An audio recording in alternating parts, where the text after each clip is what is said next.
Хуулийн төсөл дээр хариуцлагын асуудал нэлээд сайн суусан юм лээ. Бүхэл оролцогч талуудад тавьж байгаа хариуцлага шаардлагуудыг оруулж ирж тусгаж байгаа гэд. Тэгэн дээр яг зохицуулах, хуулийн төслийн зохицуулах харилцаа 1-3 дээрээс зүгээр онцлоод хэдэн зүйлийг нэг тийм яг хэрэгжилт талаас нь хэлээд өгөөч гэсэн асуулт юм аа шүү. Яг яаж хэрэгжүүлэх юм? За 6 дээр нь болохоор одоо ургамлын гаралтай түүхий эд юм бүтээгдэхүүн байжээ. За тэрнийг нь лабораториор шинжилгээний дүн нь эсвэл пестицид нь өндөр эсвэл антибиотикийн үлдэгдэл нь зөвшөөрөх дээд хэмжээнээс хэтэрсэн байна гэх юм бол одоо хариуцлага тогтоод хүлээлгэх юм байна шүү дээ. Хинээр хүлээлгэх үү гэвэл малчтаар, тариаланчтаар, үйлдвэрлэгчдэр. Нөгөө бүтээгдэхүүн болцсон хойно нь байхгүй. Тэгэхээр одоо яг яаж тэр бүтээгдэхүүнд орсон түүхий эдийнх нь их усүрийг нь гаргаж ирсэн малчныг, тариаланчийг одоо хариуцлага өөрүүлэх дээр нь одоо яг яаж ажиллах вэ? За 7 дээр нас байгалийн жимсхэн самар мөг цайны ургамал гэд одоо ийм ургамал байлаа. За бас лабораториор шинжилээд хамгааллын бодис нь эсвэл хүнсний нэмэлт хэрэгсэн зөвшөөрөгдөх хэмжээнээс бас хэтэрснийг нь тогтоох юм байна л да.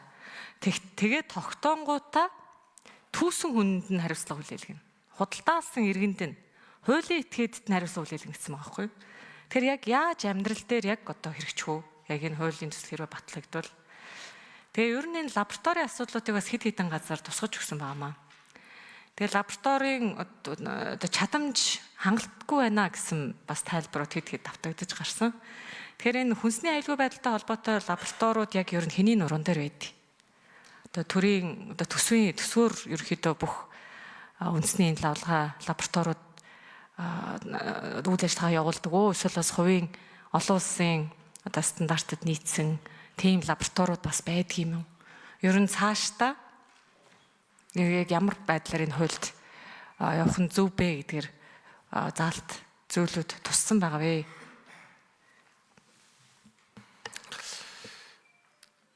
За хариулах. За мантхай шүүн хариулъя. Хариулах гэж байгаа юм уу? За 3 нэмэр хариулъя. За үеийн гишүүний асуултанд хариулъя. За хариуцлагатай холбоотой зохицуул буюу хүнсний шүлжээнд ялангуяа эрүүл мэндийн сайдын баталсан хүнсний түүхий бүтээгдэхүүндэг аюулгүй үзүүлэлт байдаг. За тэр аюулгүй үзүүлэлтийг бол угаасаа яг одоо байгаа хүчин төгөлдөр мөрдөгдөж байгаа хуулиараа бас хүнсний аюулгүй байдлын үндэсний лавлгаа лаборатори одоо шинжилээд шинжилгээ нь улсын байцаагчид дүгнэлт гаргаж явах хэрэгтэй. Угаасаа одоо тэгж процесс нь тэгж явдаг. Тэгэхээр харьцангуйгаар нөгөө одоо байгаа хүчин төгөлдөр мөрдөгдөж байгаа хуулийн дээр энэ зохицуулалт нарийн тусгагдаагүй учраас ерөнхийдөө яг ямар одоо тохиолдолд одоо ямар шинжилгээ хариу аваад яг ямар одоо улсын байцаагчийн нөхсөндөө энэ хоригдсан залтан дээр хяналт тавина гэсэн үг шүү дээ. Одоогийн байдлаар та яаж хяналт тавих вэ гэхээр яг өнөөдөр хяналтын бодлого, хяналтын тогтолцоо өнөөдөр жоохон гажуудалд орсон үед бол яг өнөөдөр эргэлзээтэй харагдана. Энэ хууль батлагдсанаар хүнсний хяналт зохицуулалтын агентлаг гээд байгуулагдаад яг одоо ном ёсороо олон улсынхаа жишгээрээ ингээд яг хяналт хүнсний түүхий бүтээгдэхүүнд одоо анхан шатны үйлдвэрлэлээс хэрэглэгч хүртэлх одоо ингээд хяналт тавиад ирэхээрээ энэ өөрөө одоо яг энэ улсын байцаагч нарын одоо үндэсний хэмжээнд амаа нийслэлийн хэмжээнд орон нутгийн хэмжээнд улсын байцаагч нар ажиллах одоо энэ ажлын яг чиг үүрэгт нь явчих юм байгаа. Энэ бол хяналт тавих бүрэн боломжтой. Одоо бол хүнсний аюулгүй байдлын үндэсний лавлгаа лаборатори бол стандарт хэмжилт 100 газрын харьяа байдаг.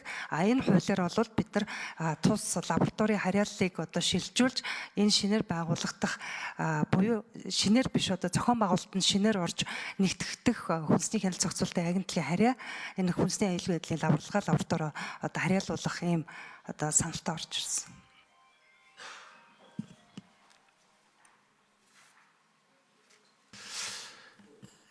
За жигтэй материал гишүүн асуулт асууя.